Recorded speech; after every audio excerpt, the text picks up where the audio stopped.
What were you saying about how you respect Kanye so much and you agree with everything he's done? That's how he's really. That's a good businessman. That's what we're gonna do today. I think I gotta go. We're gonna take shots at me right off the top. I gotta go. And I'm the only one in the cans today. I feel left out. Sorry. It helps keep you stay locked in. locked Keeps me in. dialed in. You call these the cans? Mm-hmm. Yeah. That is so funny. That's pro. Yeah, there you go. Okay. Yeah. Just one on. Mm-hmm. No, that's yeah. First of all, don't ever start with me like that again. Okay. I used to start that. No, I know. The You show used to like always that all be the time. Yeah. I think. Yeah. Well, not today. And sense the tension in the room. Yeah. Yep. He likes to start it off tense, and that's okay. No, I'm loose today. I'm loose. I got comfy flip flops on. We're gonna get into it. That you kind of get into it. You guys get real comfy. Yeah, that's true. I'll unbox everything for you. Okay. Yeah. Like FedEx. Yeah, no, I got it. I wasn't going to say it personally. I don't think Andrew picked up on it. Some things go right over his head. But we can get right into this because this is what we started talking about. You do such an unbelievable job of marketing this song in so many ways, and it's everywhere. Like every time I go on Instagram, within the first 4 things I click on, it's either a picture of a FedEx truck, and it's not even always you. Sometimes it's other people posting it. Nice. Or it's like the hook to the song, which is also very catchy. And it worked well. You posted a little half-depressed Bills video the other day. Yeah. No, you know that one was intense. I didn't see that one. Yeah, me and my friends were obviously depressed by the loss, so we posted a video of us just singing the chorus, and okay. You're so jaded and shady, and act like you love me. It was just so, it aged poorly or well, either one. I think it was great. Works. Were either of you guys at the game? No, I didn't go. No. I had a feeling that things were going to go south. Yeah. And I was like, I should probably just stay home for this one. That's probably not nice of me to say, but writing was on the wall. It is what it is. We move on. Yeah. Yeah, I was with friends and my Ruby. It's good. It's good to be with friends and family these times. Yeah, just to kind of get into it. Yeah. It was embarrassing. Yeah, it was It was embarrassing. It was brutal. Yeah. It was a sad I mean, what's sight. crazy is I'm not even like really like crazy into sports, but this year, like, and I never really watched like football growing up. So as like I started like hanging out with friends who actually like enjoyed watching the games, I would get more and more into it. And this season, like, I was watching every game, like really invested. And I was like, whoa, I was like, this is fun when we win. Like, wow. And I like had that moment of when they lost. And I'm just like, this is why everybody gets so upset like every year. It's kind of crazy. Like, the first time I ever met Grace was also the first time I ever heard her perform music, and it was after a Bills game. Oh. Yeah, it was in the common room of Bosch 4. And I didn't know Grace at the time, but there was people that I was friends with that did. And we found out that she had a ukulele in her room. Small guitar. No, I'm familiar. Yeah. I've heard somewhere over there. And that she played it. And I feel like, looking back on it, we were encouraging her to play the ukulele because we thought it would be funny. Like, we should watch this girl that we don't know play the ukulele. Yeah, like, this would be great, man. This is hilarious. This would be funny. Yeah. And she just fucking went to town on this ukulele. It felt like it was a good time to me. Oh, it was unbelievable. I enjoyed it. Strum the shit out of this ukulele. I was that token child growing up where, like, the parents are always like, okay, now perform. So, like, I was prepared for the moment. She nailed it. She ran with it.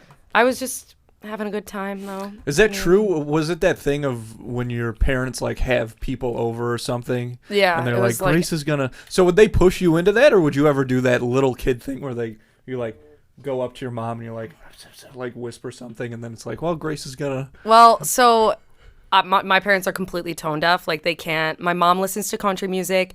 My dad listens to like church radio. So like very like limited like access to music. But my mom used to go out and just like go to Target, and she was like, oh, Gracie likes music, so I'm gonna go pick out a random album. And she would always come back from Target with like a random CD, and like it was like The Fray, and then Nicki Minaj, and then Carrie Underwood, like the most random spectrum of like music, which is why my music is so like genre bending, because I just like listened to everything growing up.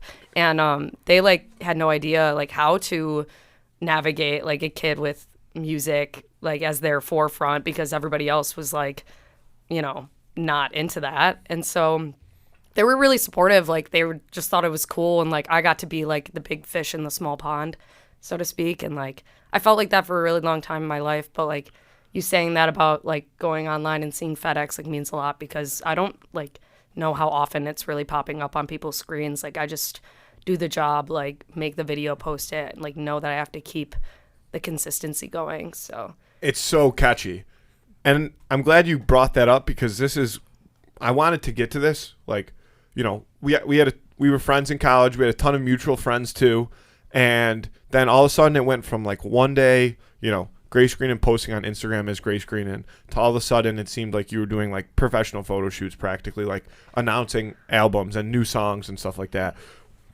And I don't even know when you decided like, okay, I'm just going to do this and go for it. What happened, and why did you kind of decide like, whatever, fuck it, I'm just going to do it? It's a really good question. I went through like a really intense like journey with depression in college, and I like just like had to like escape from like the world that I was living in for a minute and come back to like the only thing that really like made me feel good about myself, and that was like music. I always would like use music and write songs to cope with things.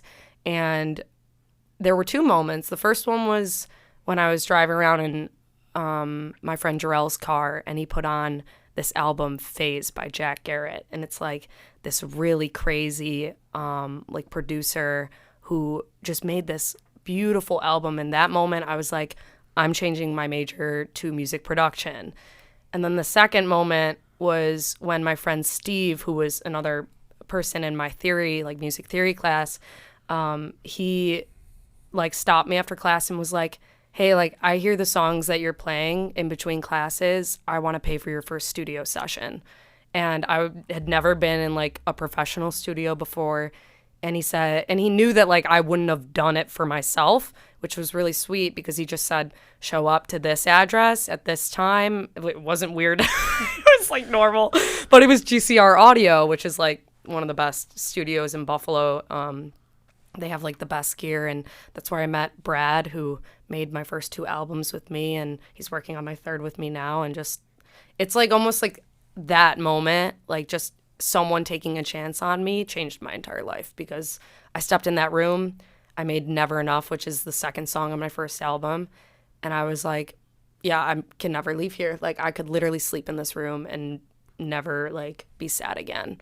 Wow. Because I'm like taking everything that I feel and actually like feeling it rather than like shoving it down, you know? So I just decided to be myself, but it took me a really long time to do that. Like I definitely cared a lot about what people thought of me, especially like the whole influencer thing. People are always like, oh, like don't be cringy, like don't be weird. And it's like, I'm just gonna be myself, and like if you think that's cringy, like smell ya, like I don't know, like sorry, yeah. Like this is me. So it's just been really like refreshing to like see the people who support you when you're entirely yourself. And you know, I have my days, but I'm very happy now. So that's wild that he just came took a up to chance you and on did me. that. That's Yeah. pretty insane. Yeah, he's one of my best friends to this day. Just couldn't believe that he did that for me. And it was funny because he was there and he's like, yup, we've got her. Through the glass. Yeah, like he knew. Classic. He knew that once I stepped in that room, like that I'd like make a song that I just like fell in love with. And like hearing your voice like through like these speakers and like having like a quality production, having my like skeleton of a song like come to life, because like I was young, like I didn't know how to like go into that or how to even, where to even start. And then I was just producing every day and learning more and more and listening to more music and being inspired, and it just kind of turned in. I didn't like actively decide to do this. I just like ended up here by following like what I felt was right in my life. So what was your major before you switched? I was a pre-dental major. Gotcha. And then I changed my major to vocal performance, which meant I was an opera major. And then my opera teacher told me that she thought something was wrong with my voice. So I've never said this publicly, but like she said like something was like wrong with my voice and made me go to like a couple different doctors. Granted, like the way I speak is very like, I like definitely like abuse my voice at the like tone that I speak in. But like I just couldn't like deal with like someone like not believing in my voice and not working with me or like being as personal with me. So I ended up changing my major to production because it felt more like a songwriting thing, and that was what like was to offer at Canisius. So I just like was like, you know what, like I can be super creative, and it was the best choice I've ever made. Like it just made me want it more.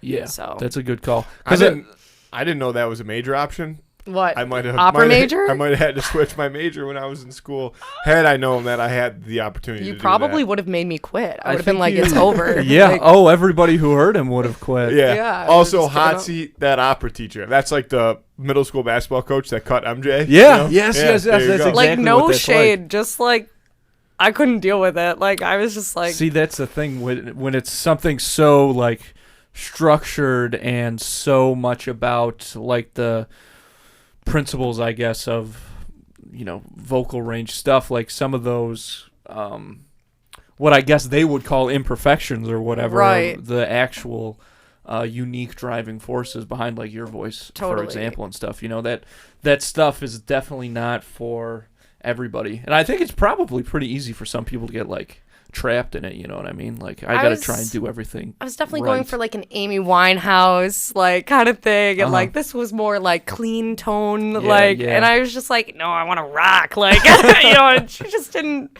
That wasn't it, and I was like, okay, well, like this isn't where I'm meant to be, so I figured it out. It was cool. You should try. You should think about making that into like one of your music videos or something. The opera thing. Yeah, I still can sing opera. Like I spent like 2 years doing that. So, wow. I mean, like, I learned, songs in Italian and German, and we were working on a French song when I was like, yeah, I think I'm going to change my major to production. So how long were you in production? Well, how long were you in dental first, I guess? I literally did not last, like, a week.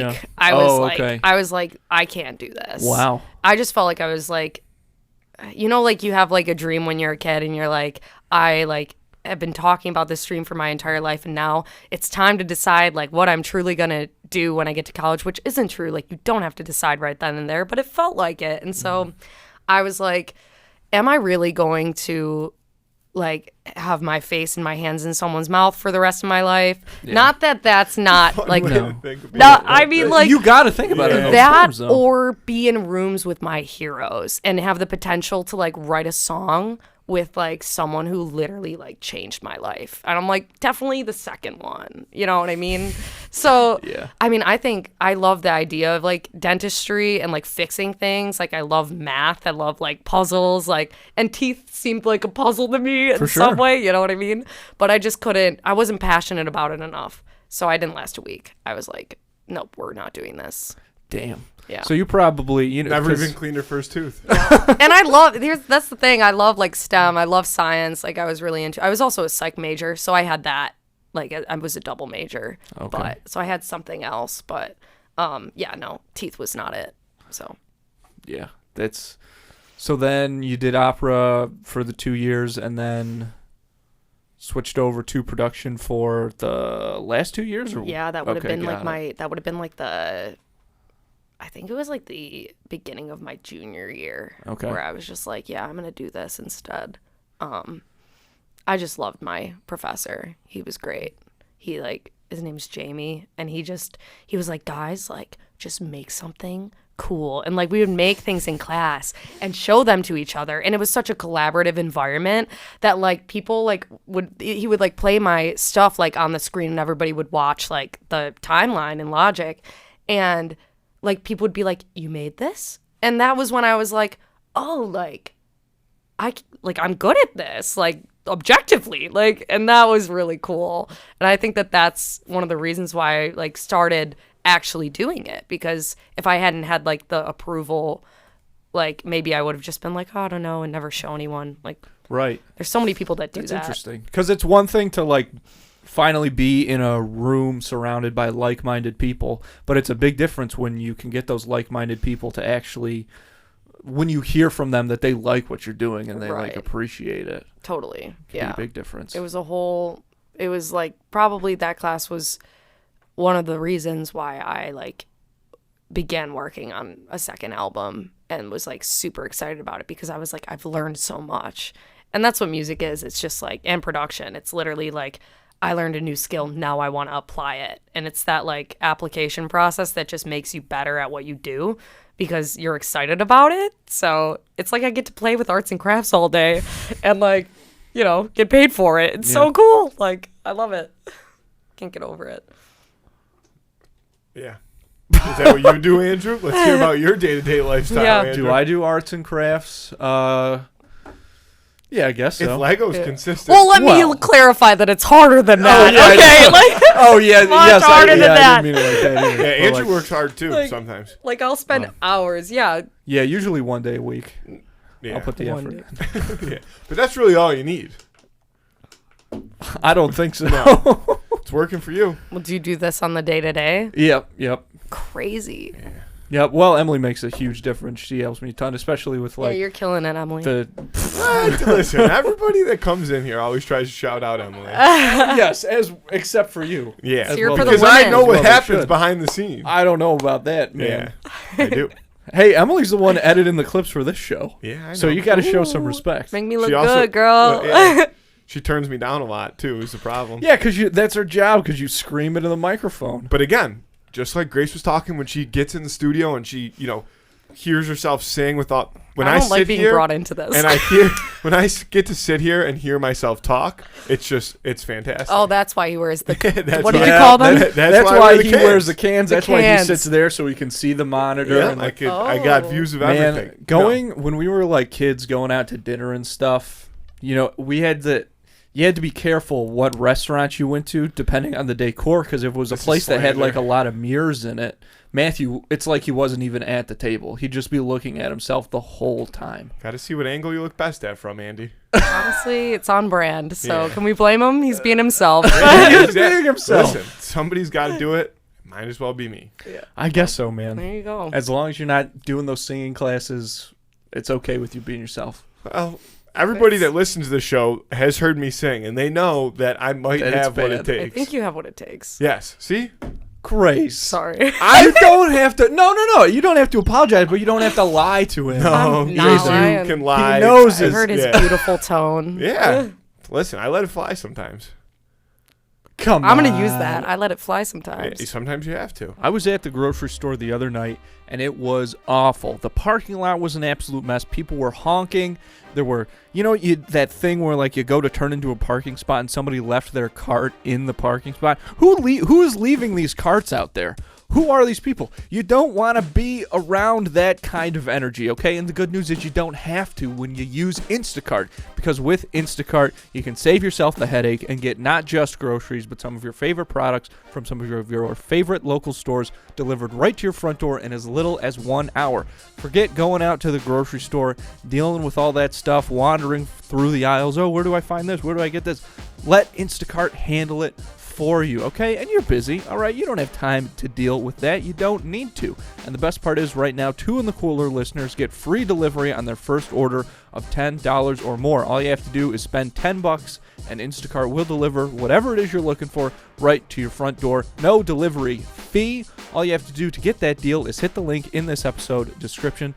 Make things easier on yourself and start using Instacart today. Folks, if you want to do something nice for yourself and also support the show, a great thing to do is check out all the sick merch we've got over at snackspot.se/creator/teespring.com.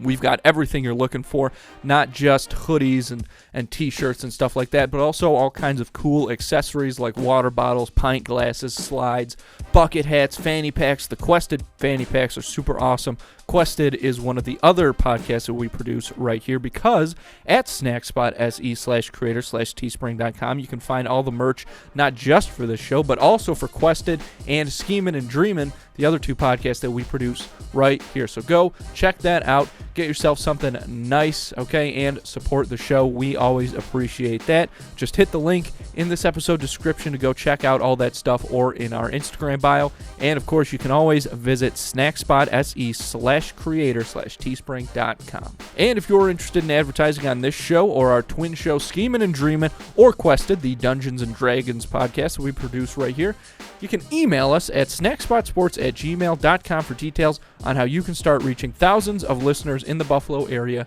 and beyond, because podcasting is so powerful in the realm of advertising. It's so much more effective.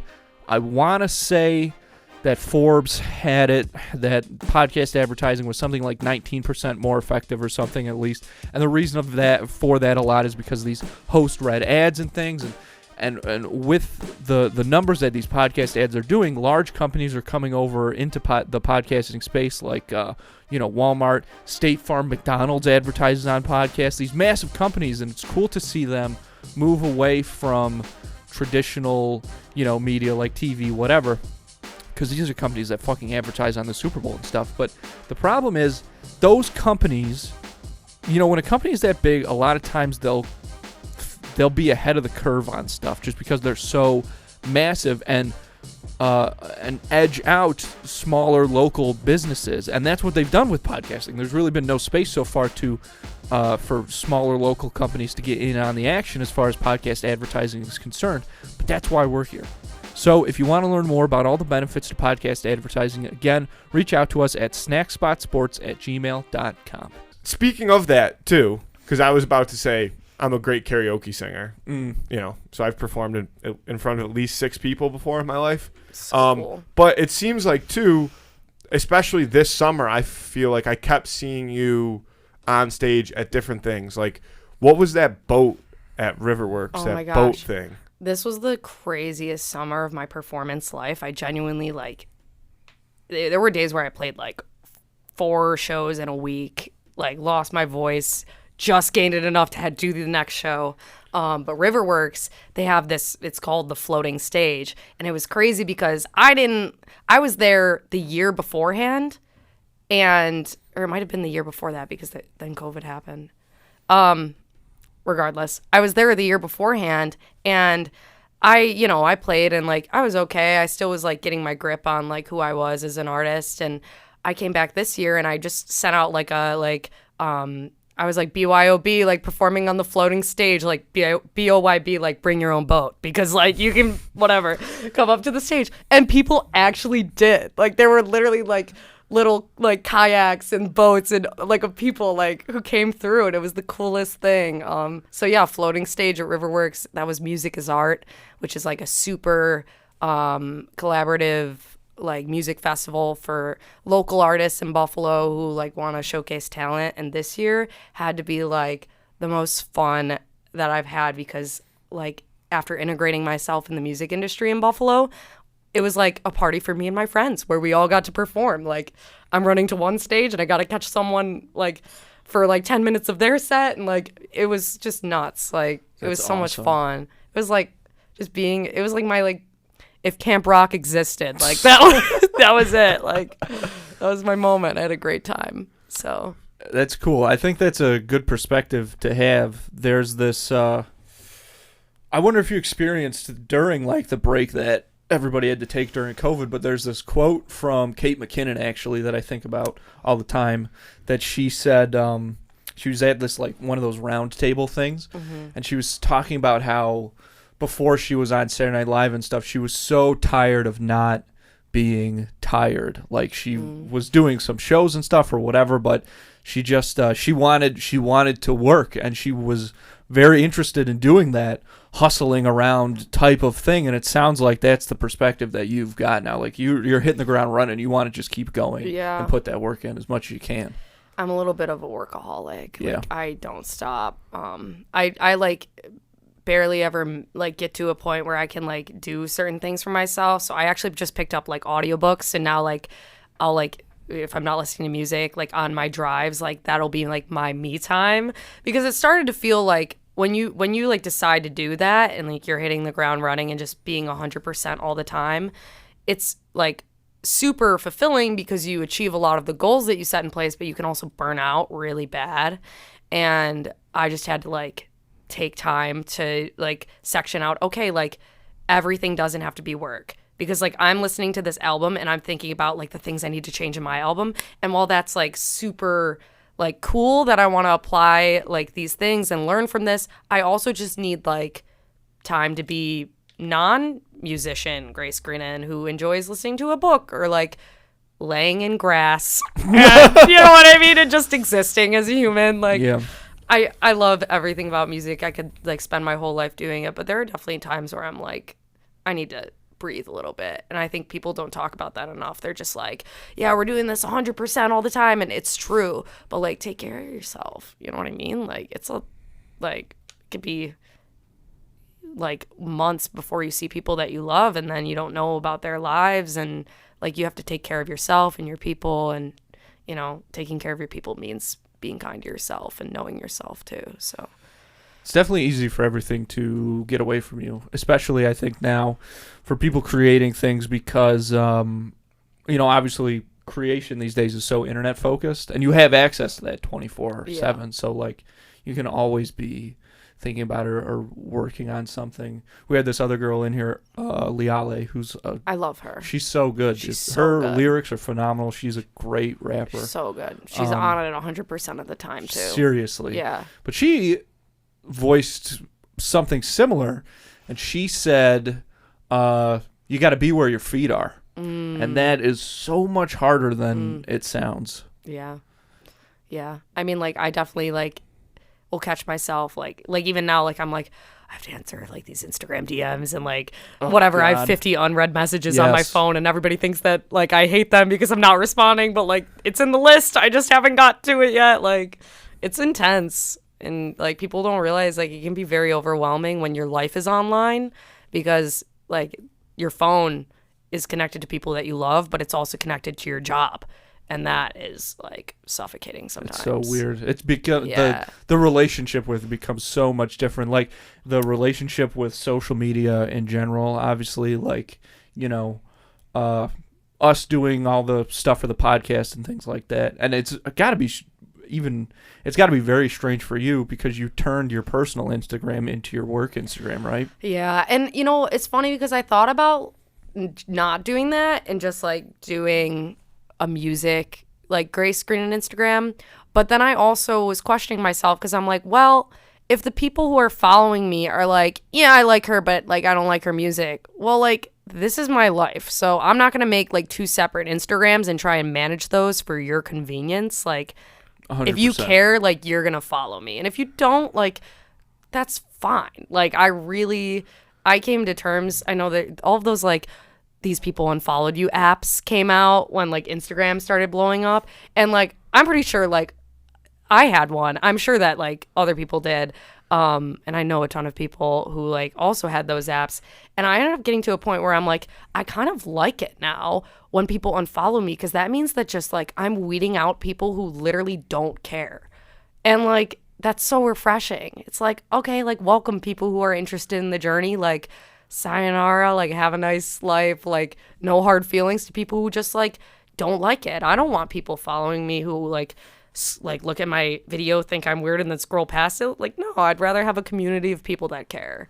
Wow. You know what I mean? Yeah, absolutely. So it's a garden that weeds itself, basically. Right. You know, these people like, hey, we don't want you here anyways. Like they'll show themselves like out. It's okay. Like, yeah, you know, 100%. So. Especially with someone as talented as you, like you're always gonna have a reach. Well, I'm just saying that. You know, yeah.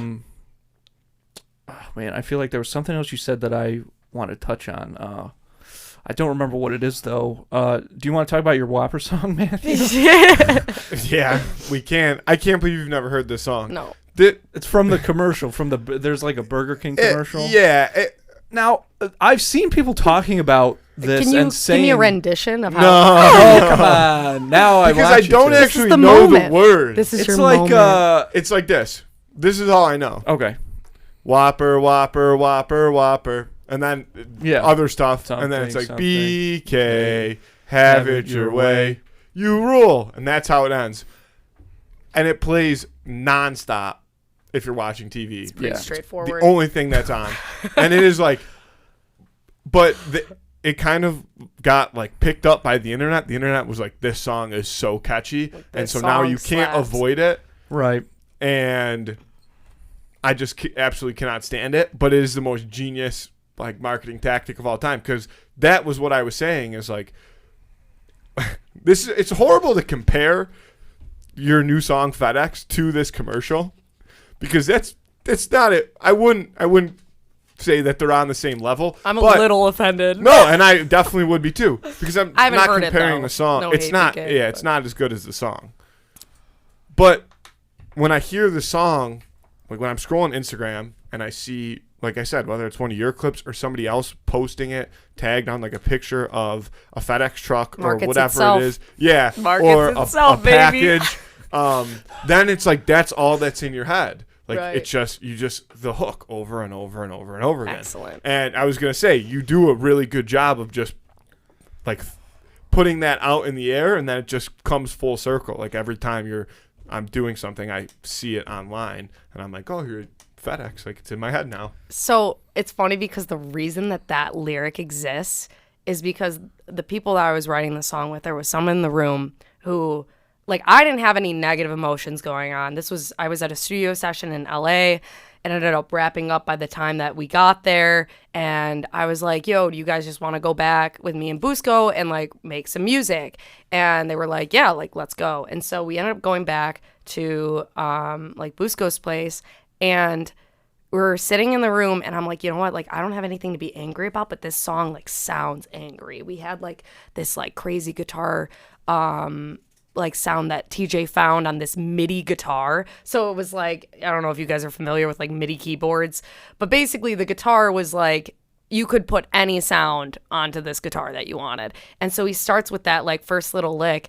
And then like someone in the room was like, yo, like I have a story. There was a ring and I was going to propose to this girl and she cheated on me.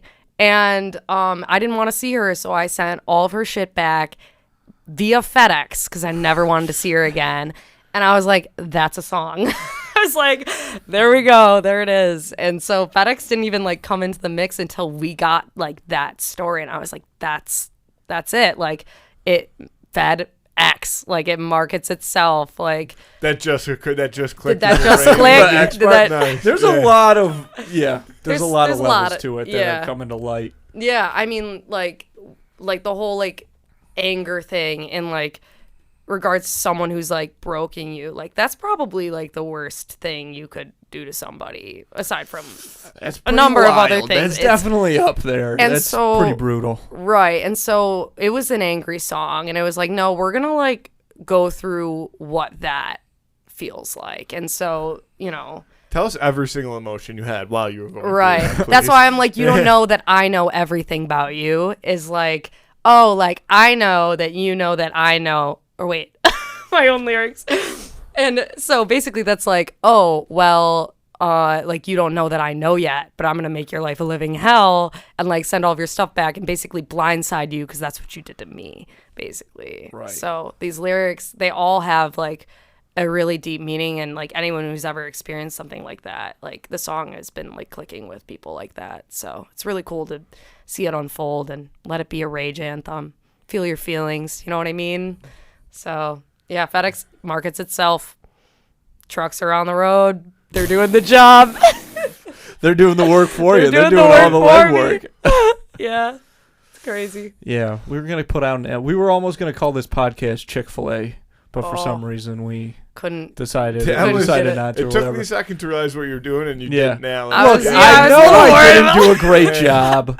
Okay, but I'm trying. I was worried about lawsuits my best. For sure. Yeah, but that's why the dash exists. Damn, that's what it's all about. And that's the law. Illegal oversight. Yeah. I actually don't know if that's how that works. No, that's it. No, it's good. Yeah, it's good. That's no. You're in the clear. But also, FedEx is like short for Federal Express. Did you know that? Yeah. Mine is I'm fed up with my ex. Boom. Exactly. See? So it's completely different. Yeah. So they got nothing. Yeah. One thing I wanted to ask you though is what is it like for what's it like for a solo artist to like cultivate a band? Because you have a great band with you. Yeah. How does that work? How does that come together? Because it's different from like when we have the guys from like Brookhaven on, like they're all pals and they all like, you know, played instruments or whatever. So they were like, yeah, we're going to start a band and we're going to call it this. So what's it like in your situation? Well, it took me a really long time to like figure out who was really rooting for me in that situation, because obviously like being an independent artist, like I'm writing these like songs from scratch. Like, of course I collaborate with people and like write with people that I play with and have like made songs with people who I like never play with, but just wanted to make a song. And so being an artist like that, it's like I'm taking my real feelings and like my stories or stories that I've like literally created, that they're my babies, and I am like playing them with other people. And I always get the like, oh, like what's your band name and what's, you know what I mean? And I've found like a band of people, and I have like people who like swap in and out based on availability, but like I've truly found like my community of people who are just like, yes, like we know that, like we know your worth and we know like what you're doing for this music, and like we don't take ownership of it, but we want to be part of it. Like and even like more so like making me want like others to have ownership of it. But I went through a really like hard time trying to figure out who those people were initially, because, you know, in the music industry like can be it's full of all different types of people, and some of them just don't care about you as human beings. And that's just the reality. And so I just make sure to treat my people right and they treat me right, and that's, you know, what it all comes down to. And I'm just so grateful for them. And yeah, like I've been able to do crazy things because they believe in me and like check up on me, not just for a gig, you know what I mean? Check up on me because they want to see how I'm doing. So those are my people.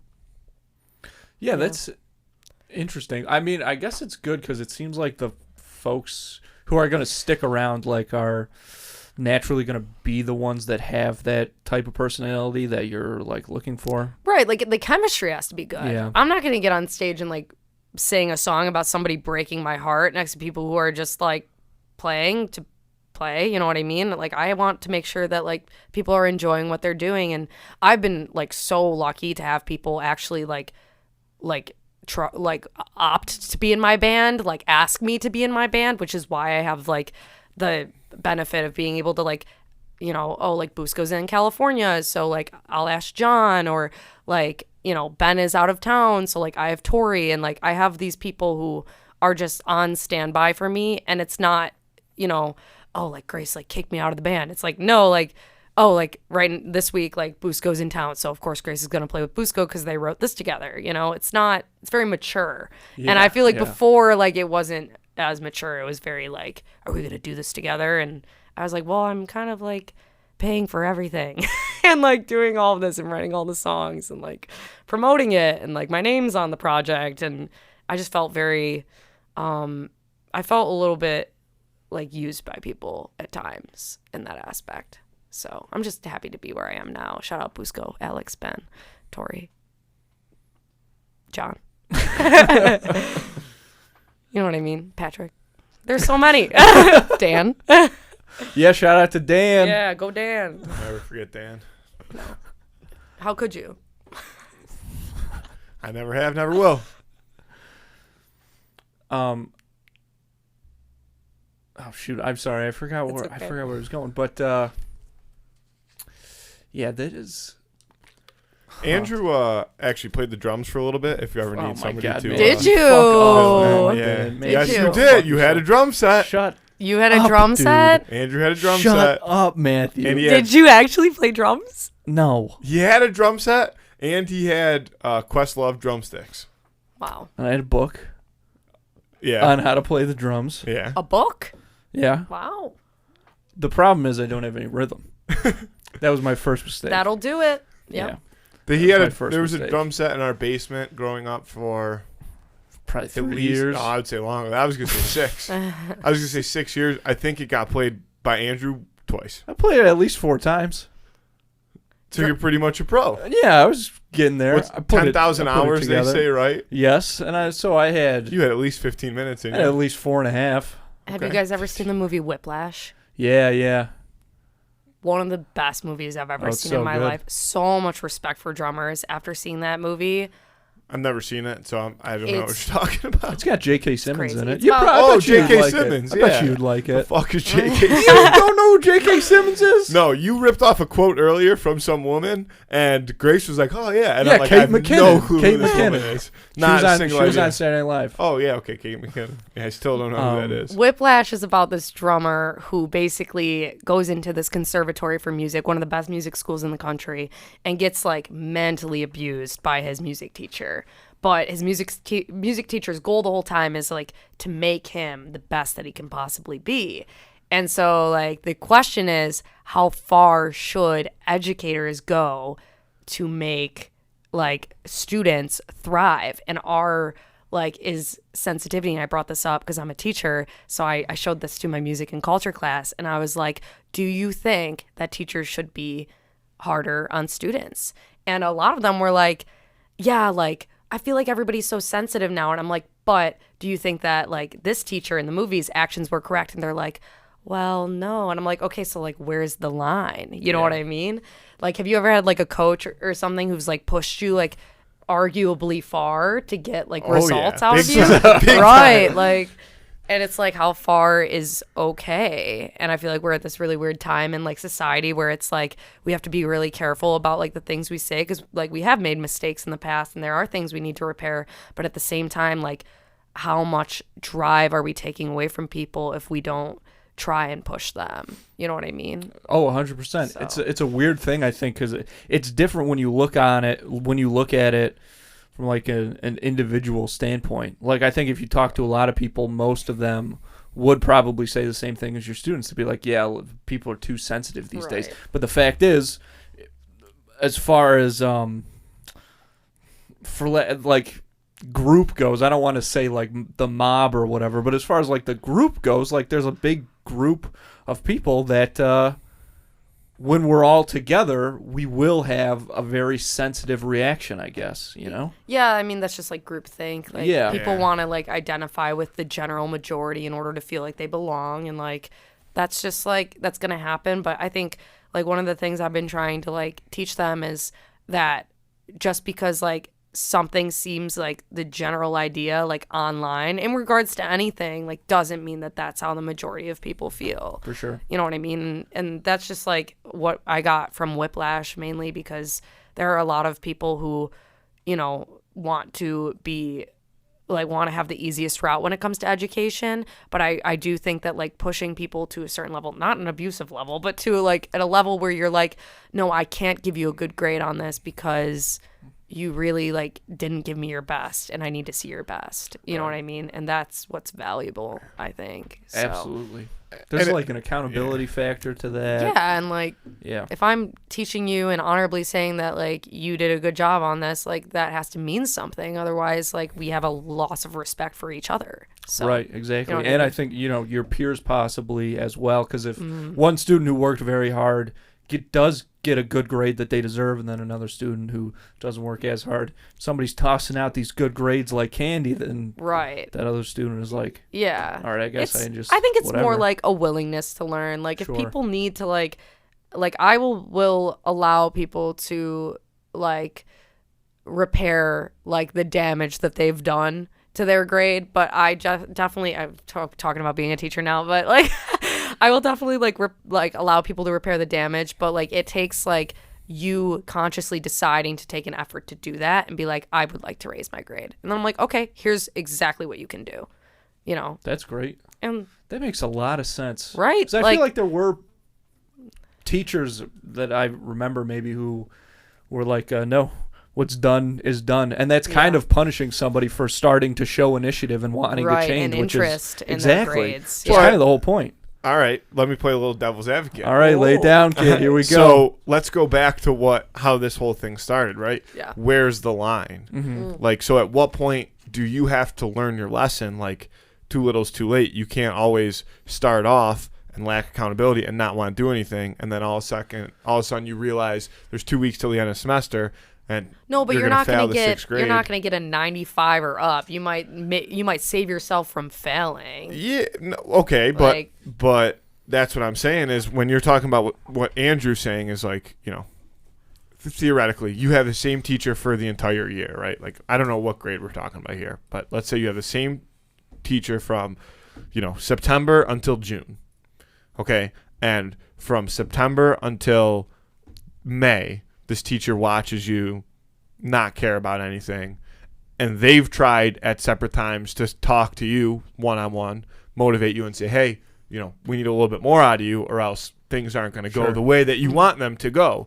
And, the student keeps blowing them off. Month left in the semester, they come to the teacher like, what do I have to do to fix my grade? Well, I gave you that opportunity 10 times. Yeah. You're shit out of luck. You're failing. Yeah, that's just a different the reality. Exactly. That's the point system. Like path. Like the teacher already tried and talked to him and stuff. Like it's a different scenario. It's not quite. It's potentially not quite as like earnest. Something tells me you've been through this. No, I was a great student.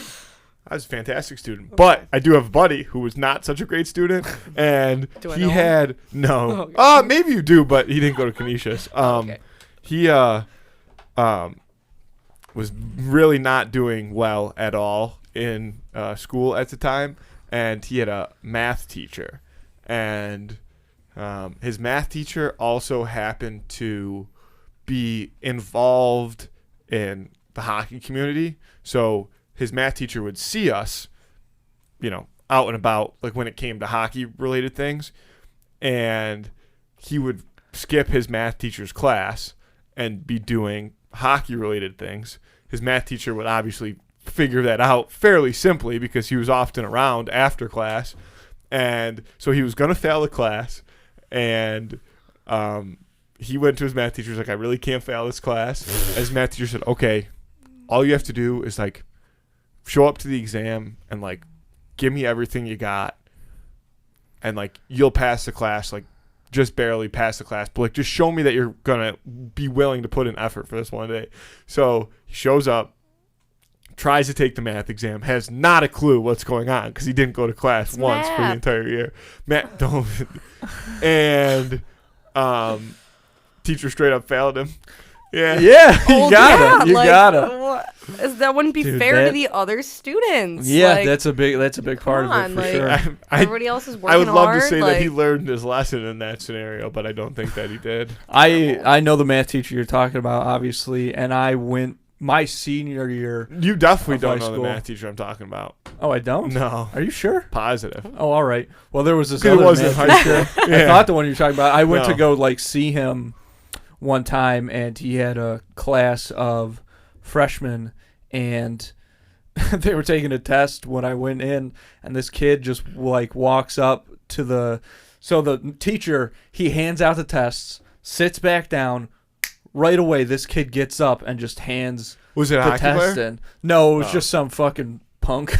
Punk. It was just some punk guy. But the kid just wrote his name on it, and then nothing. And the guy, the math teacher was like, you don't even want to try? And the kid was like, nah, I don't want. I really don't. It's terrible. Yeah, that's not a great look. Yeah. Math. It was pretty brutal. Math is a difficult subject. Yeah. But I do agree. I will fully admit that it's a subject that if you apply yourself, you can be good at. You get the formulas. But the problem is repetition. Yeah, exactly. Yeah. It's got an answer. But that's the one thing we know for sure about math. It's boring to learn is the problem. I love math. It can be. Hot take here. No, it's boring to learn. Never had a bad math teacher either. I had one that. Oh no, I had this. No, one actually, one of my favorite teachers, one of my favorite high school teachers of all time was a math teacher. Sure, I've had some great math teachers. There were two math teachers that, my God, I couldn't stand. The one, she had a lazy eye, and she was just awful. She was just. Why you gotta hate on her for the lazy eye? Because she sucked. She was so bad. It was like what math was it? It was not. There wasn't even a name for it yet because it was in middle school. Math? It was just math. Yeah, and she was like, do you want to take pre-algebra or whatever, advanced or like regular? Math. Yeah, that's what you took in 8th grade. Yeah, advanced she was like, math. do you want to take advanced math next year? I'll be your teacher. I was like, no, sorry, you gotta miss me on that one. And then the other one, this math teacher, everybody wanted her. Because I think just because they thought she was like good looking, Which, okay. Wait, how old were you guys? This was in high school. This was in high school, was this one. And I don't know how old she was. But I just couldn't. This woman could have taught me geometry for a decade, and I never would have gotten it. It was absolutely brutal. See, I was on a math trajectory like this when I was a young child. I was the next coming of some type of math genius. Oh, can't name nice. One. And then one of my current friends got placed. So I was nailing it all the way through all the advanced maths. Into whatever one you take in 10th grade that you take early. I don't know what it was. Geometry? Freshman. I took it as a freshman, but you're not supposed to take it. I think that is geometry. Maybe then. 10th grade. Yeah, the stars were aligning for me to be one of the next greats. And one of my friends who was older than me at the time they realized that he maybe had slipped through the cracks and did not do what he needed to do. So he got placed back into my math class during the middle of this, after Christmas break. They were like, yeah, he's joining the class. Damn. And I'll be honest, the little angel on the shoulder being math and devil on the shoulder being this guy, he won, and he straight up tanked my math career. I rebounded hard my senior year. Right. Yeah. You did well in stats? No, my senior year I had to retake the trig exam again. Oh, I was still hell grinding yeah. on it. 92. Oh, that's right. Very 97. Nice. Yeah. Whoa, 97 on trig? 97. Yeah, but that's big. That's a big deal. Yeah. How many times did you take it? See, that's bullshit. How many times did you take it? I feel like if you get a 97, I love math. that's on the first go around. But big nerd. The real trick to it was you just got to learn how to use the calculator. If you can use one of those graphing calculators, That's not true. Yeah. Yes, but you need to know how to use the calculator. When you failed trig and you had to go into trig prep, was the name of the class? So this is what happened. This is where it fell down. You did fail trig, though, 10th grade, I was in trig. Well, I passed the class, but I failed the exam. Yeah. Regents exam, failed. Yeah. Okay, but Big F. The same thing happened to me that I was just talking about happened to this other guy is they were like, oh, no, you're good. So then I think in 11th grade, I went right into pre-calc, which they were like, you have to pass trig to get into pre-calc. I was like, yeah, tap and sign me up for pre-calc. I ended up not passing the trig exam. So then I was in pre-calc, and then they were like, hey, you still have to pass your trig exam. So I tried to take it just straight up cold, I think, that winter. Yeah. Failed miserably. That was the worst idea I've ever had. And then I took another jab at it, I think, I got a tutor. I think our parents got me a tutor and were like, this one's the one for you. Step in there, knock it out of the park. 92. Nope. Did horrible. Oh. Yeah. Bombed again. Yeah. Bombed again. Okay. And then, yes, senior year, I took trig prep. Life-changing. Trig prep. Teacher was unbelievable. It was him, right? Maybe. Okay. Oh, I don't know what this means. Because he's tall? Because he's tall guy. Yeah. Tall guy, short guy, math teacher. Tall guy, short guy. Yeah. But no, it was great. It was fantastic. And I Yeah. was also in AP statistics that Couldn't year. say it, but he showed up every day. I learned as speech. much as I could in that class. It was also senior year of high school. There was not a lot else being done. But teacher, unbelievable. Yeah. Yeah.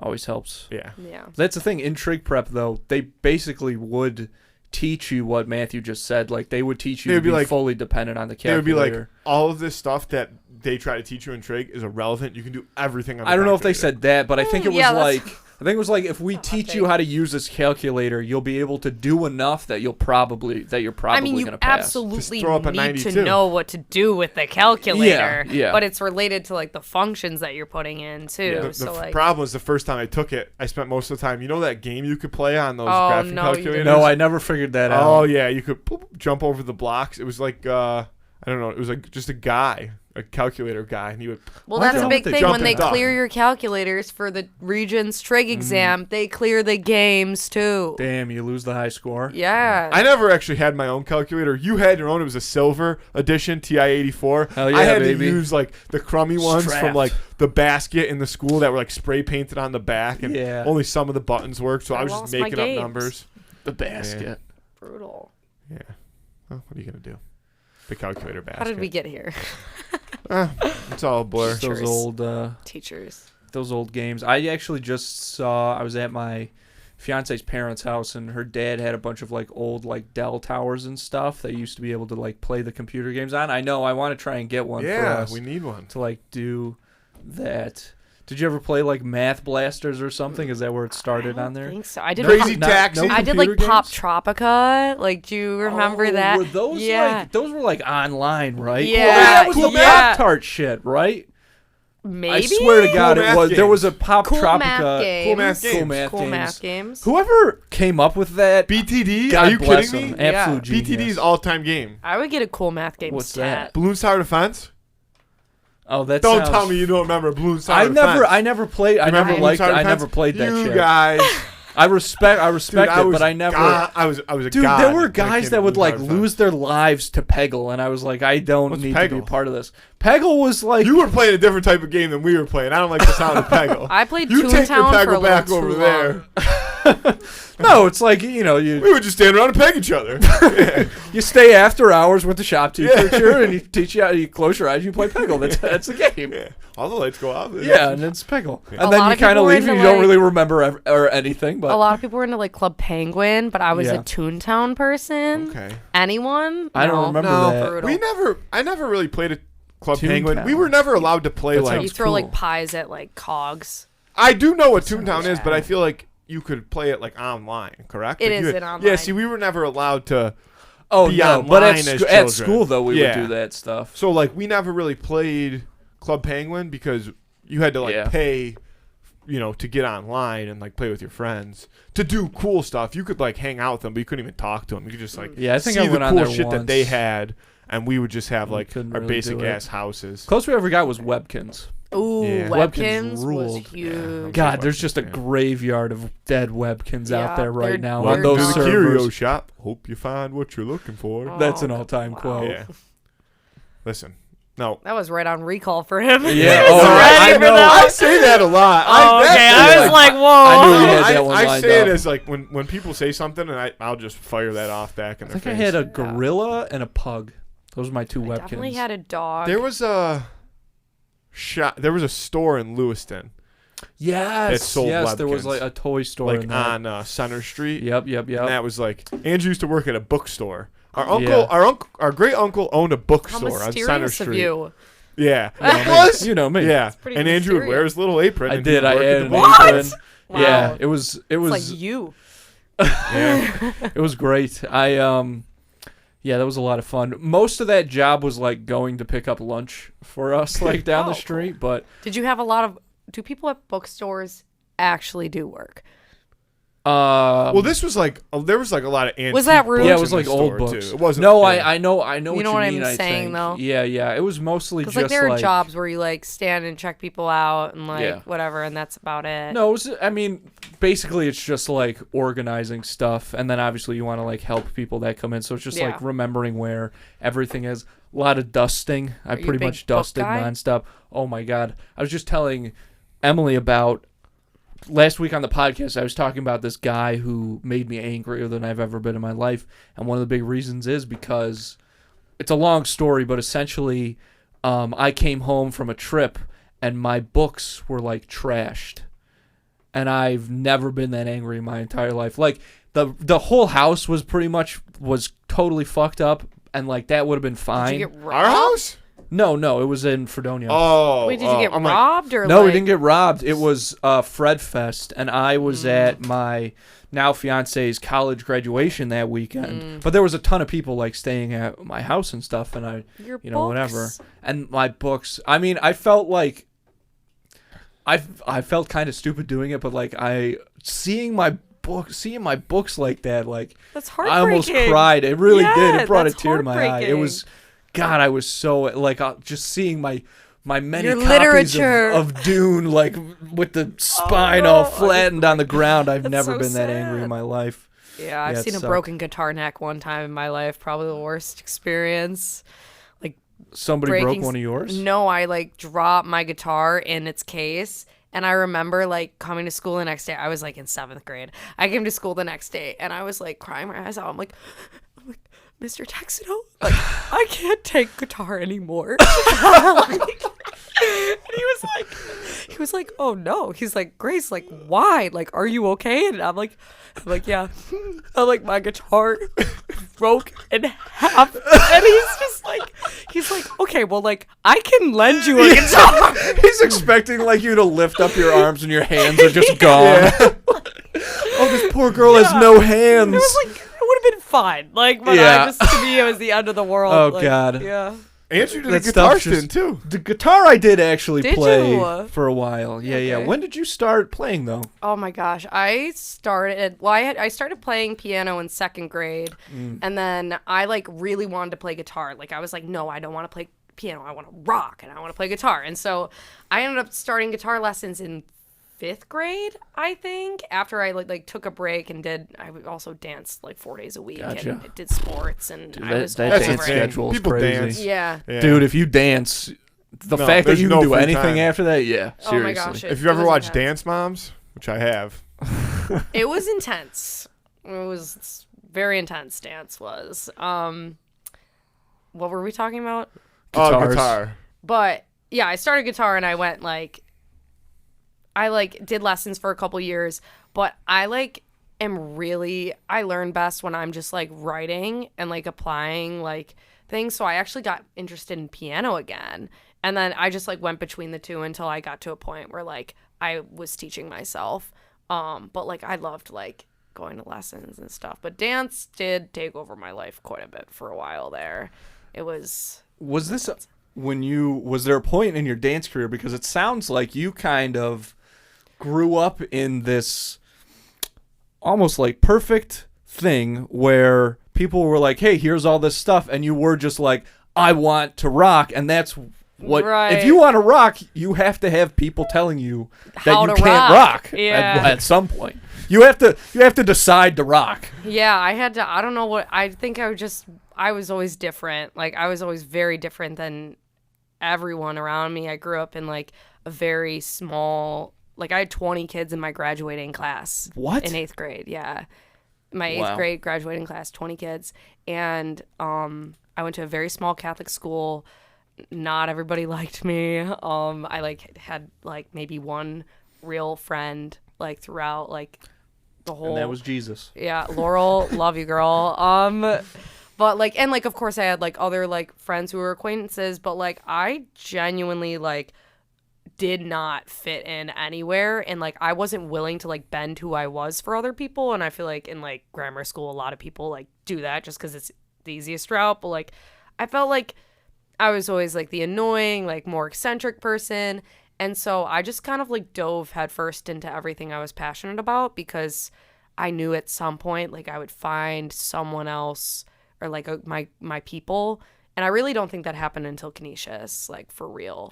Wow. Like my best friends in high school like carried me through high school, and like we were in show choir, but like Canisius, I like joined like my a cappella group, and it changed my life. Like, let me tell you, I'm an a cappella kid. My God, Grace. I know. Did I ruin everything? I liked you so much. Yeah. I liked you so much. I thought you were so cool. Like, I thought we were having a great time here. I also have an a cappella tattoo. I mean, I knew that you were in an acapella group, so like I wasn't gonna pass any judgment. Okay, I but got it seems to hit Andrew I got an differently. acapella tattoo. God damn. I was dedicated, but you know They what? had a good name though. The Crescendon'ts. Yeah. Let me tell you. Like crescendo. The reason But Yeah. like don't. don't. Yeah. And so we How about we you were, focus more so on on the campus second we part of that, were Matthew? on campus we were the don'ts. The And don'ts? so yeah, and so we went to and is this Yes. a name that you gave yourselves, or were people or is called that us just something the- you guys heard? we were most popular, of the first time? of all. We were cool a cappella kids, okay? We went to the real like Yeah. so we went to the ICCAs, which is like the real like competition that's in Pitch Perfect, the movie. Like we went to that and we Wow. like competed in that, and we didn't make it to like a further round, but like we went to like the regionals, and it All was about regionals. it was crazy. Like there were people, I chose a cappella over my grades in college. Like there were times where I like took a hit on a class for like the concert, because I was like so passionate about this group, and genuinely like wholeheartedly like, yes, a cappella is like funny when you think about it externally, but it made my production better because they're individual voices and like each voice represents an instrument. So I started learning how like different instruments operate in songs. I started arranging like all the songs we did like Redbone by Childish Gambino, like we did Ultralight Beam by Kanye West. Like we had good songs. Yeah. And I'm like 100% like being in that group like saved my life. Wouldn't have made it through. Like wow. Yeah, and like acapella, I love you acapella. Like I don't know what else to say. Like I stand. I know that they're like it's like that perception of like the goofy acapella kids, but man, once you're in it, you're like yeah, I think Glee sure. did. Glee I've did heard the same thing about Scientology. yeah. That's a very cool point though you made about the end of like the arranging and stuff. Yeah, it's like everybody's voice is different. Like that's for really like cool. Justin Bieber's what's it called? Love Yourself, like the boys. Great tune. Dum dot dum dot. Like they're just doing the bass. It's so cool. Like I couldn't piece like if you did that to me, I would never be like, oh yeah, Justin Bieber's. Like come on, Yeah. like it just makes I don't know. It was cool to take all of like to know what a violin part sounds like isolated, and then I'd be like, oh, like that's cool. I should do that like in this song. You know what I mean? It actually applied to like my production. So growing up though, what made you so sure that eventually you were gonna find a crew that you could belong to? I used to write in my God journal, and I was very like, God, like they're bullying me again today. When is this gonna stop? Like, hey buddy, don't mean to bother you. I know. And I'm like, I know that I'm not sinning. So like, whenever you want to like bring friends around, that would be so cool.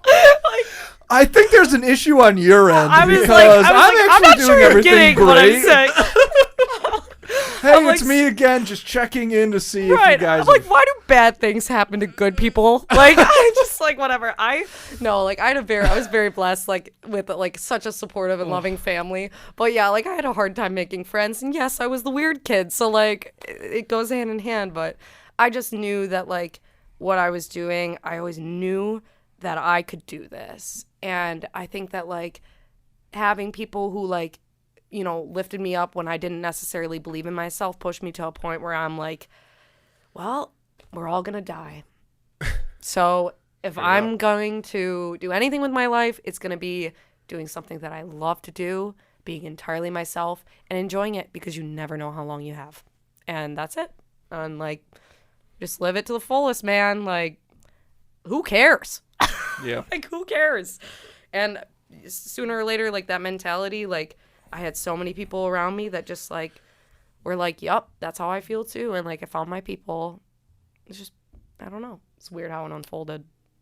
Yeah. We're getting in deep here. Yeah, I was just about to. This seems like a poor transition, but we should do the Hulu Win of the Week. Yeah. Put it in I your know. mental clock. I know we should get into it. Yeah.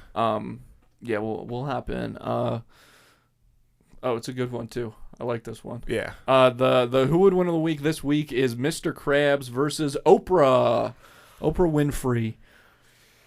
Andrew, question for you. Yeah. Name your top 10 Oprah moments right now. When she pulled out that wagon of fat behind her, do you guys remember this? No. Were you here for this earlier? No, I jokingly asked Matthew like what his top 10 favorite Oprah moments were, because I knew he would not. When she opened the school, that's number one. There you go. Well, Josh Peck did drive over her. Shout out. Yes. Forgot about that. Yeah. So we need to take that into That's account. that can go in the top 10. All right, that's my number one. Mr. Krabs, apparently the secret formula for Krabby Patties is Pearl. What? Yes. I've always heard the secret ingredient was crabs.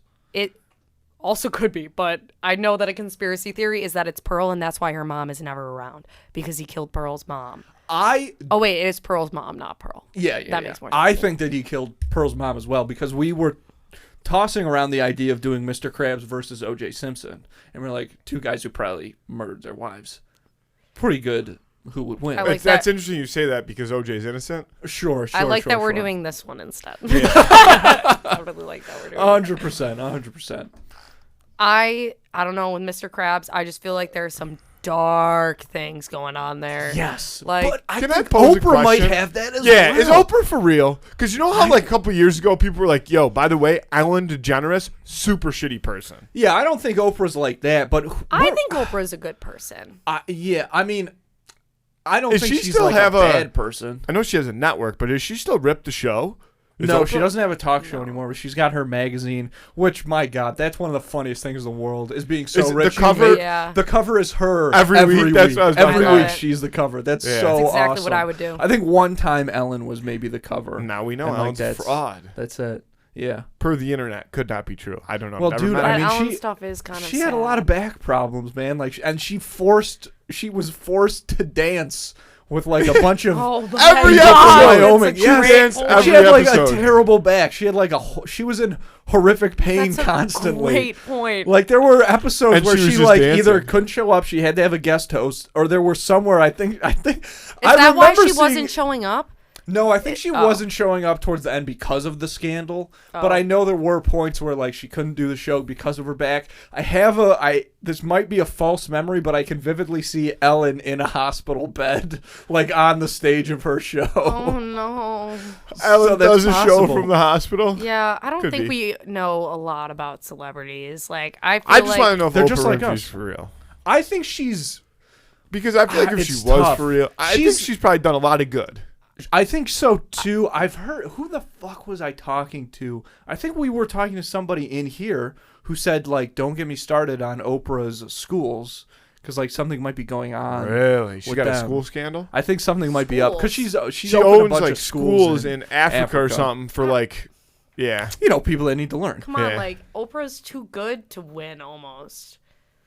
I No, feel well, like, no way. because we're talking like a physical fight. Yeah, oh yeah, this is So, pure like, violence. I Mr. bet you Krabs Oprah might could beat just- some ass. She could. Oh, 100%. She could totally. She beat what's us, the but, like, what's the name of her fucking boyfriend? Stenton or whatever. She's didn't know keeping she had that a dude boyfriend. fucking Yeah. in line. I didn't even know she had a boyfriend. He like stays in the guest house or something. I don't know. Yeah. They have a weird relationship. I would too. But Oprah's intimidating. Oprah's a spectacular business person, and anybody who's that good at business has a little bit of that cutthroat element. Without And she doubt. has that over Mr. Krabs too, who is all about money, and Mm-hmm. Oprah seemingly already has so much money that she doesn't need to flaunt it. 100%. So- She's Yeah, Mr. but She's she's definitely does, a better though. businessman than Mr. Krabs, though. She's definitely a better business person. She than he definitely is a better business person. Thank you for changing that to person, by the way. Yeah. How do you know? Because Mr. Krabs has one restaurant that like barely anybody goes to. Honestly, they're barely doing better than the Chum Bucket, if we're being frank. Yeah, it looks like an Applebee's in there, to be honest. Which Applebee's. Okay, first of all, 2 for 20, let's- banging. 2 for 20 all the way. The Applebee's chicken tenders. Applebee's does not have any vegetarian options, so I Really? buy it. Yeah, That's surprising. yeah. They got also- coleslaw. That's kind of hilarious. Yeah, they like have very. I mean, you could get like a salad, Like but that's like their who one wants hill a to salad? die on. Yeah, I mean, come on, whatever. That's kind of funny that Applebee's is like. What about It's Chili's? like, Fuck yeah, this, we like, just what hate about- vegetarians. What about Yeah. Chili's? Probably not. a I've good never question. been to I love Chili's. Chili's. Chili's is a top 5 for me. Chili Wow. is like Chain inherent- restaurants. Chili's Chain is restaurants. Chili's is in your top 10 favorite Oprah moments. Chili Yeah. is inherently meat, though. So like probably. But that, no, It's but referring to, Chili's like, is the a south. pepper. Oh, right, No, yeah, okay, Chili's fair, is like yeah. a southwestern grill vibe. They have like Sure. vegetables and stuff. yeah. No, you know cooking. Yeah. You know cooking. Yeah, You're a they regular got- Guy Fietro. yeah. Yeah. They got fajita vegetables. Okay. But I think that I don't know if they have vegetarian. I do think that Mr. Krabs would be very. He'd have a lot of hubris going into this. Like I think Mr. Krabs is real full of himself. He would overthink it, and Oprah would just step on it. Oprah would just really come prepared. Oprah would do Yeah, that but thing where Mr. like Krabs is a sneaky, anxious guy. I feel like, And he's He's angry. always paranoid. Like, yes, who's he trying is to very steal my paranoid. shit? That's And true. I feel like he's got like a level of anxiety to him where he'd be like with his little legs pacing around his Oh office, my gosh, he's so like, scary. like, how am I gonna in the fight night. Literally, Oprah? like, have you seen like those like really like hardcore like close up TikToks of like SpongeBob? When they just show what, And like it's how like the show his like sometimes does his that. like crusty like Yeah. exoskeleton, and then like SpongeBob up close where he's like sweating. Like I like actually am scared of Mr. Krabs. Yeah, those a are little very bit. freaky. They're very like, I don't know. It just made everything real. Like SpongeBob was a childhood memory, and now it's like, something that I would have a nightmare about in some ways. I don't know. Mr. Krabs has just got that on him, just the fear at He does have claws. He's a creep. Mr. Krabs is a creep, but he's got, outside of whatever you may feel about Mr. Krabs, when you pair him up against Oprah, as much as people may disagree, is a mere mortal. Mr. Krabs, A, has claws. Yeah. B, he's got like an exoskeleton because he's a shellfish. That's literally his whole person. I get the vibe, though, from Oprah where if Mr. Krabs, like, cuts her, she'll just be like lick the wound and, like, smack the shit out of him. Oprah's not playing around. She probably had to deal with a lot of, like, a lot of that. So like, much. Yeah. Mr. Krabs, like, he only had to deal with plankton. Yeah. So who's not a very ferocious enemy. Exactly. But does have a smart computer for no, companion. he's not for like a a dumb guy, but he's a for bad a wife. For a wife. Like he can't his only competition is literally inedible. Yeah. Like something the chum bucket. Yeah. Yeah. Looks like Oprah's eating surf and turf for dinner that night. Bang. There you go. Thank you, Andrew. Boy. Yeah. You can go ahead and let me know who you think is going to win. It is Oprah. Oprah. I think Oprah's business mindset just beats out Mr. Krabs so much, and that's going to help her in this altercation. Totally. Oprah seems like she's got a little sandpaper to her too, in my opinion. Like she's got some grit. I don't know how much. Obviously she probably lives a fairly pampered lifestyle at this point, but she got to where she got to. Mr. Krabs hasn't made it there yet, so I'm going to take Oprah as well. I'm going to have to do a deep dive into Oprah tonight. Yeah, just to brush up on some Oprah literature. Are you Team Oprah? I am Team Oprah. I don't know much about Oprah, just that she loves giving things away. That's true. Well, that's like my number one things memory for is like the people. Christmas. Like You get it. you get it. Yeah. You get this. Yeah. Whatever. Which is good old fashioned fun. My mom loved Oprah growing up. I just remember her watching Oprah. A lot of moms. I think that was like Yeah, it was a 'cause mom thing. It was definitely a mom thing. And I feel like it eventually became. Pause what I was about to say. Vote on that on Friday on Instagram. Who would win of the week?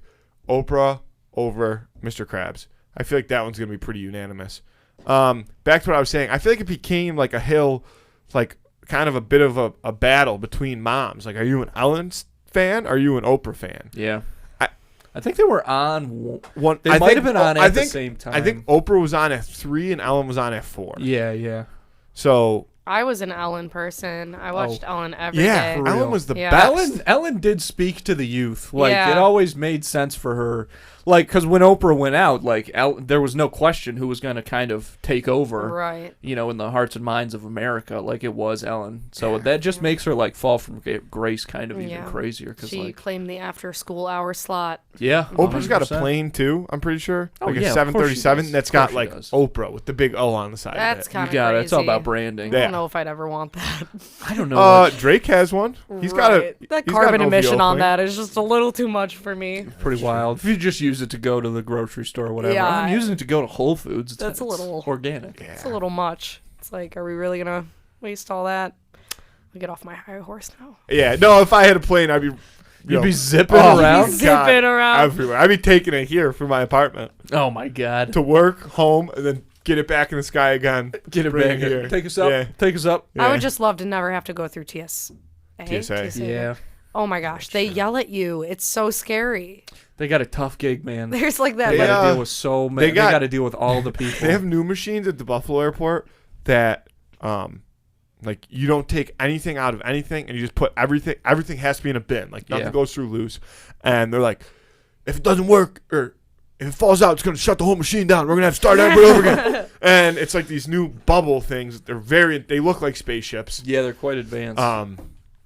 And on the flip side of it, the last 2 other airports I've been to, they have like automated machines where they call you up 3 at a time, like 1, 2, 3, boom, here.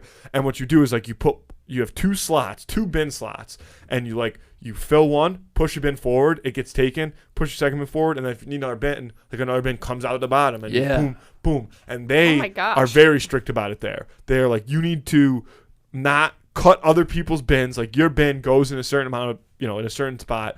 And that to me is too much pressure. I don't like the fact that airports have different ways of doing things. Like either I'm taking my laptop out of my backpack or I'm not taking my laptop out of my backpack.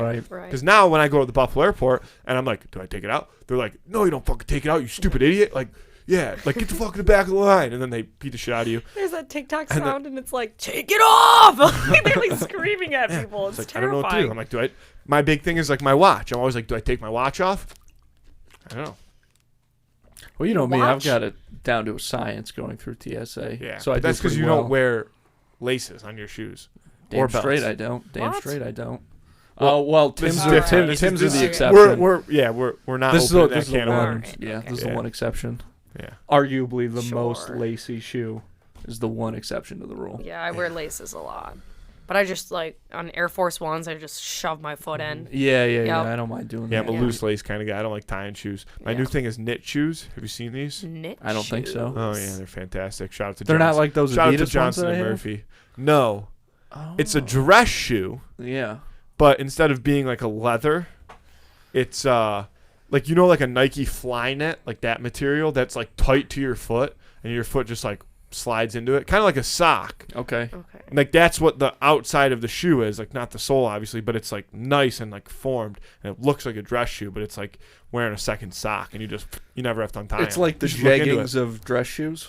Yeah, Johnson and Murphy. You should really look into it. You seem like the kind of guy who would get the toe shoes that were like a big fad. Did he own toe shoes? No, because nobody would ever buy them for me. But I do. I will He say, did like, want them, though. I wanted them not for any other purpose but to have them. I would have probably worn them once and be like, these things are ridiculous. Yeah, my friend had those. But like they were terrifying. No, they were at the time. It was like, you got toe shoes, like you're doing something cool that other people aren't. That was one of the first things I remember hearing about, because everybody who had them was like, oh, this is actually the way you're supposed to run. Like, this is how your foot is designed to run. Like, you don't want to wear those shoes. Like, that heel is invented by Nike and all this stuff. And I'm like, I don't know if that's true, dude. I've read Phil Knight's book. I mean, well, you guys know what, like, grounding is, right? Mm-hmm. So, like, there's this idea amongst... I know what it is. Yeah. No, it's a real thing, but... Yeah, basically you, like, don't wear shoes, and your feet, like, being connected to the ground, like, makes... I think if you have, like, better information on this, please take over.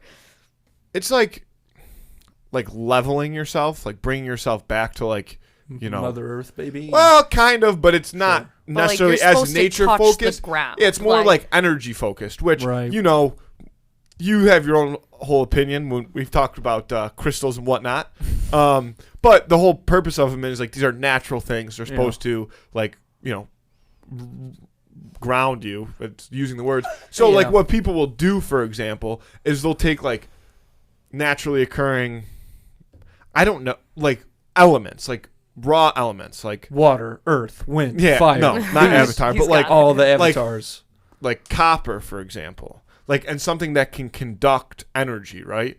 And they will like bury it in their backyard, like the start of a copper wire, and then they'll run it like up to their mattress, and they'll run like copper tape across their mattress, and then like put their sheets on them. And in theory, like you're like connected to the earth while you sleep. That sounds insane. Yeah, it's a little culty. I was gonna say the lower that level was like I took that. Yeah, I took yeah, that. That's like, that was he started talking. I was like, well, that's not what I was talking about.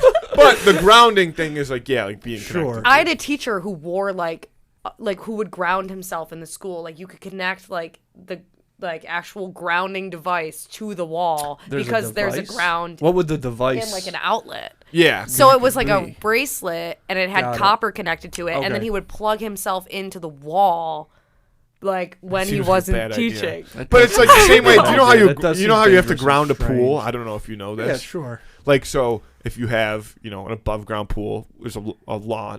I don't know if there's a law in in-ground pools. We won't get too far into pool science, I guess. But there's a law where like you have to have an above ground pool. It has to be grounded. So you have, you know, wires that run from the box that has the electric stuff in your pool, and it goes around the whole pool with copper wire or some type of wire, and then you bury it deep into the ground. And so in theory, like if you're not going to get shocked by so your it's pool. that kind of grounding. Yeah, it's all the same thing. I was going for you go on a hike without shoes on. Like that's where my yes, I understand. But that is But we're talking science. We're talking scientific, right? Science, STEM, math, trig, calculators. We're into it with the education talk here. 100%. Yeah, No, that's what this. I get to a level every day where my brain finally flips that switch. Happens at different times. Love it.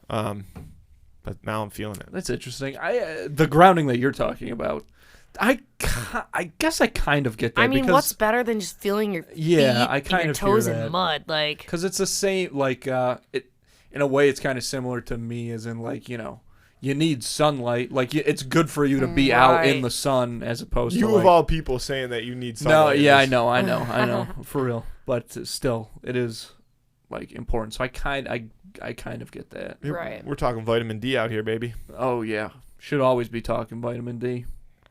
Yeah, the sun is very important. Unfortunately, in Buffalo, that is not a hot commodity. Yeah. All the time. We went on a wicked stretch of literally 0 days no sun. Yeah. What are you gonna do? Oh my gosh.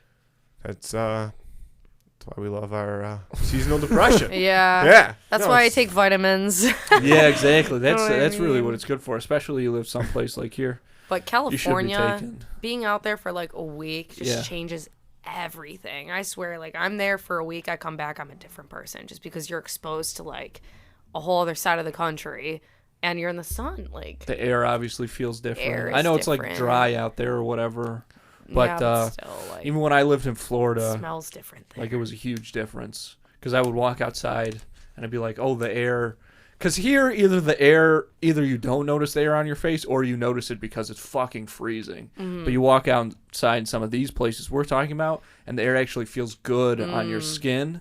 And that was very weird the first time that happened. I was like, what is going on? Oh, this is what comfort feels like. I love a good air inhale. You know what I Oh, mean? yeah. I eat up a nice Adirondacks air inhale. Oh, you yeah, know, yeah. You're just like, No, and we it's all have good. that we have that shipped down. Yeah, I can tell it smells We real pump it good in, in we pump here. it It's pumped in. Yeah, straight from Niagara Falls. That's where we get all our air. Yeah, Right from the Home Depot. that's gonna be the next thing. Now that we're talking about it, that's like, Yeah, finding What, air like- from places. yeah, like Yeah. the air in here is really good. What brand is it? Yeah, like, like you know what I Like mean? the What brand is Lorax this air? animated Yeah. movie. Did you guys ever Literally. see that? Yeah. I speak for the trees, I Andy. For did the get trees an that air don't tell. purifier for Christmas this year, and I Okay. asked for it. That's a Best good call. choice I've ever made. Okay. It was great. Changed my life.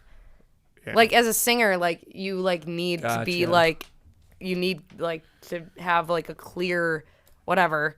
I'm sound like an idiot. No, I hear what you're saying. Right. You know what I mean? You need to. No, I get it. Yeah. You need to be able to like be like inhaling good things. And in a lot of studios there's like smoke, or like if like somebody is like cooking in the house, like those like chemicals will literally enter your nose and you're going to like consume that. So having an air purifier like literally resets everything. And there's so many old houses in Buffalo that have like mold in them, and that really messes with you. Like mold, it's like one in like Probably Two one in molds. all of them. Oh, yeah, yeah. one and One two. in- literally Yeah. 1 and 2. My like, landlord in Cal, he there was definitely mold in that. I don't know where, but I Mold- can guarantee will- you there was mold. Mold will in mess that. with you, but some of those other examples you were saying, these are like the minuscule things that don't affect the average person too much. But if your Singing. profession is singing, like Yeah. you notice every tiny tweak like right. that. I'm like, Unless you're Like, I'm not Adele, getting doesn't enough. she smoke cigarettes? She quit. Ah, oh, boo. thank God. Adele, we got to protect her. She she she's funny. deserves the world. She did a I'm good telling job you. hosting Saturday Night Live when she did it too. I didn't see Yeah, it. nobody pretty did. good. Just Andrew. Oh, Yeah. she's doing the show in Las Vegas now. She's on her residency Nice. Yeah. in Las Vegas. You can make a lot of money doing that I shit, would man. kill. So I've to been see trying to get on Elvis America's did Got it. Like, Talent. Britney Yeah, for Spears real. did it. Oh my God. I feel like there was a while where people were doing that, and it was like, oh, so they're done, I guess.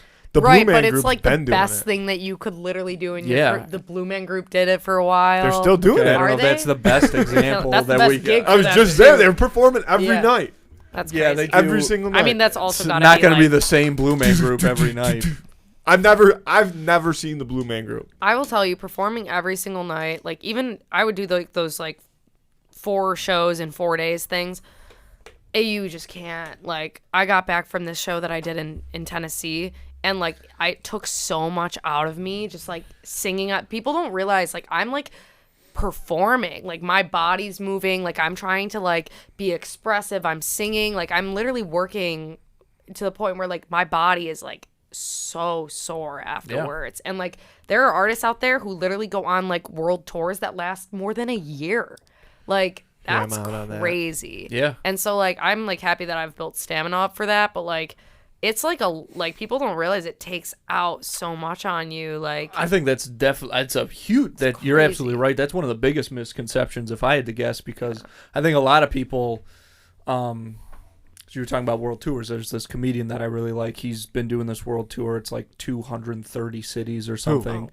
Segura, Tom Segura. Tom Segura. And I think that some people on the outside have this perspective of, oh, you got a great gig. You're working like an hour, 2 hours a night. Like that's sick, but it takes a fuck ton out of you. It's like so you're much. dead after that. Like there's a combination between especially what you're doing from a physical side, and then there's like this weird energy type thing I think that happens with the audience and stuff like that. Like it zaps you completely. It's like is the like I swear I did that like in the show that I'm talking about in Tennessee. Like there were 5,000 people there, and they were all like engaged and like screaming and like reaching towards me, and like I never experienced anything like that in my life. And I had this giant stage to like move around on, and I had to fill it. So I'm like running back and forth, like trying to like fill the room on this stage. And I got off at the end of it and just like literally like collapsed outside because I like couldn't, and I had to do it 3 more times because I had 3 sets that day. I remember being like, how am I going to get up? And my cousin, who's my tour manager, John, hey John, he like literally was like, he's like, you gotta get up, buddy. He's like, you gotta do it again. Like handed me my water, gave me my tea, like was on it, but like he was like, that was crazy. I was like, I know, it was the craziest experience. And now like in a week I'm going to Charlotte to do the same thing with the same like crowd. And oh, awesome. Nuts. Like it's addicting. It's like almost like right. It's, I don't know, just not in the aspect of like people watching you and wanting to like touch you or grab you, like that like doesn't matter. It's like being on stage and like performing to people and like them, I don't know, just like I could see being there with people. Yeah. It's interesting that something can take so much out of you, but then you want to do it again so badly. I just like love it. Yeah. I don't know how to explain it. Well, it's got to be a rush. It's a rush. Sure. It's Yeah. a rush. Yep. Speaking of that, so you're going to Charlotte to perform, and then, you know, down the line, do you have any shows in Buffalo coming up, or All the time. for the summer, or? Yeah, so this next week, the 3rd of February, I'm doing this like very different, and we're going to film it. It's going to be a show at the Bittersweet Piano Lounge in the Hotel Lafayette. You guys should come. It's like a cocktail bar, and I'm like basically going to be doing like old jazz songs. Oh, sick. And so we're doing like, I'm also covering like Adele and Sam Smith, very ballady, Ella Fitzgerald. I'm doing some Amy Winehouse, Billie Holiday, different, like, you know, the classics, and then like incorporating some that like I really appreciate that are, you know, more from today's music. And I'm doing that show the 3rd. The following week, I'm going to California to finish recording these videos for my next project that's coming out. So I'll be there for the whole week. And then when I get back, I'm actually in the process of planning a show in March. So if you want to see any of my stuff, it's going to be on my Instagram page. And what is your Instagram page? It is at Grace Greenan. Green like the color. A-N. Like my mom says. And Andrew will tag that in the show description. Yeah, it'll be correct. Yeah. And then We'll put follow your up Instagram question. and like your Spotify and stuff. Nice. We can toss all the Follow up question for you. Can people buy merch if you have it? Oh yeah. Yes. My merch, it is going to be in the link in my bio on my Instagram. So Yeah, we'll probably just put that up. catch there. it there. Yeah. Okay, it's cool. also linked to my Spotify. So All right, you sick. scroll down and merch linked up with Easy. songs. And That's the way to do it. Cool. It's It very kind of- cool. It's very nice. Like Thank the quality you. is super good. This arm has linked G's. Shout out Eli for designing that. What I would do if I was a listener, I'm not, but what I would do is I would go on our website and buy one of our T-shirts, and then buy one of Grace's. I would do both of those things, and you'll see how much better Grace's are. Our T-shirts are. You have high really quality good, stuff, and they're different. No, tri-blend material, but that's got my cool personal. T-shirts. Yeah, Thank that's you. cool. Thanks. But we're talking material, baby. And look, I like the tri-blend. That's why we got the tri-blend. I think the only way to settle this is that everybody needs to buy both. Yeah, Andrew, Jesus, I was just trying to get people to buy both, okay? Well, it's working because I'm getting heated, so I'm sure, This is, I got two things going at once here. Right. You're playing that big brain game, kid. I can't always keep up. Nobody wants to buy our shirts. Oh, please. I'm okay with either one. So, either way. All right. Well, we'll let you get out of here, Grace. We really appreciate you hanging out. Thanks for having me. Yeah, it was cool. No, I'm super glad that we got to have you on. It was like, I don't know. I don't remember when we started trying to plan the whole thing, but it was right when I think you hadn't said that FedEx was coming out yet, but you were, promoting that you had stuff on the way. Mm-hmm. And, Andrew does a lot of the, getting involved and getting people on the show and scheduling and stuff like that. And for whatever reason, I was scrolling Instagram there and I was like, you obviously see a lot of music people on Instagram. Like, do you know who Grace Greenan is? And he's like, oh yeah, like I know Grace. Like I've seen her stuff. Like she's awesome. That's blah, blah, blah. so cool. I'm like, and I was like, yeah, like I went to college with her. We should have her on. And he was like, oh, there's this girl that I know that we should have on. Yeah. And I was like, oh, it was after the TikTok TikTok went viral. That changed everything. Oh, I think, okay. for me, from it just hit like 1.1 million views. Holy smokes. Crazy. Which TikTok is it? So I duetted. Duet? Okay. Yeah, I duetted the Natalie Jane's TikTok. Yeah.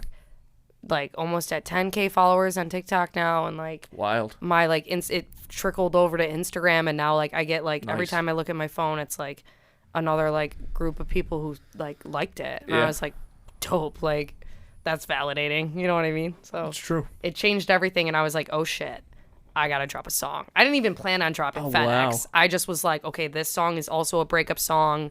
This is probably my most marketable song, so I just gotta go for it, and I did. Perfect. That's awesome. Thanks. Yeah. Well, thanks a lot, Grace. Thank you. Really appreciate it. It was cool talking to you. Yeah, you guys too. All right. Andy, I love you. I love you too, kid. Let's get out of here. Thanks, folks. Peace. That was fun.